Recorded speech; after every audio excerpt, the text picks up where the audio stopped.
আসসালামু আলাইকুম। গতকালকে একটি ভিডিও প্রকাশ করছিলাম, সেখানে বলছিলাম যে সাধারণ আনসারের নিয়োগ দিয়েছে। সেই ভিডিওর প্রথম কিছু অংশ দেখে আপনারা আমাকে কমেন্ট বক্সে অখাদ্য ভাষায় গালাগালি করেছেন। আপনারা সম্পূর্ণ ভিডিওটি দেখে তারপরে মন্তব্য করা উচিত ছিল। সম্পূর্ণ ভিডিও না দেখেই আপনারা কমেন্ট বক্সে গালাগালি করেছেন। তো ভিডিওর শুরুতে বলছিলাম যে সাধারণ আনসারের নিয়োগ দিয়েছে এবং বিস্তারিত এই বিষয়।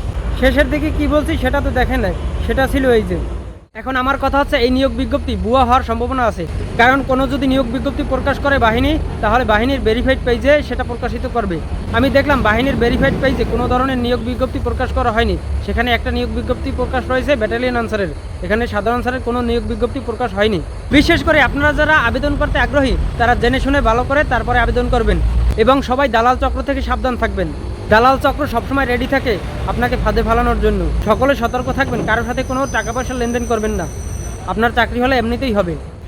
এখন আপনারাই বলেন, এখানে আমি খারাপ কিছু বলেছি?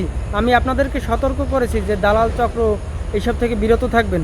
এখন পর্যন্ত কোনো নিয়োগ প্রকাশিত করা হয়নি। যদি নিয়োগ প্রকাশিত করা হতো তাহলে বাহিনীর ভেরিফাইড পেজে সেটা প্রকাশ করা হতো। সেখানে কোনো নিয়োগ বিজ্ঞপ্তি প্রকাশ করা হয়নি, তাই আপনারা সতর্ক থাকবেন। আমি এই বিষয়ে সবাইকে সতর্ক করছিলাম। এখানে আমি তো খারাপ কিছু করি নাই। তো আপনারা সম্পূর্ণ ভিডিও না দেখে আমাকে অখাদ্য ভাষায় গালাগালি করেছেন। এটা কি আপনাদের উচিত হয়েছে? যাই হোক, সমস্যা নাই, আপনাদের মন্তব্য আপনারা করতে পারেন। আমি যেহেতু অনলাইনে অ্যাক্টিভ থাকি, আমার দায়িত্ব আমি পালন করে গিয়েছি। আপনারা খারাপভাবে নেন, ভালোভাবে নেন, ওটা আমার দেখার বিষয় না। আমি আমার দায়িত্ব পালন করেছি। সবাইকে ধন্যবাদ। আসসালামু আলাইকুম।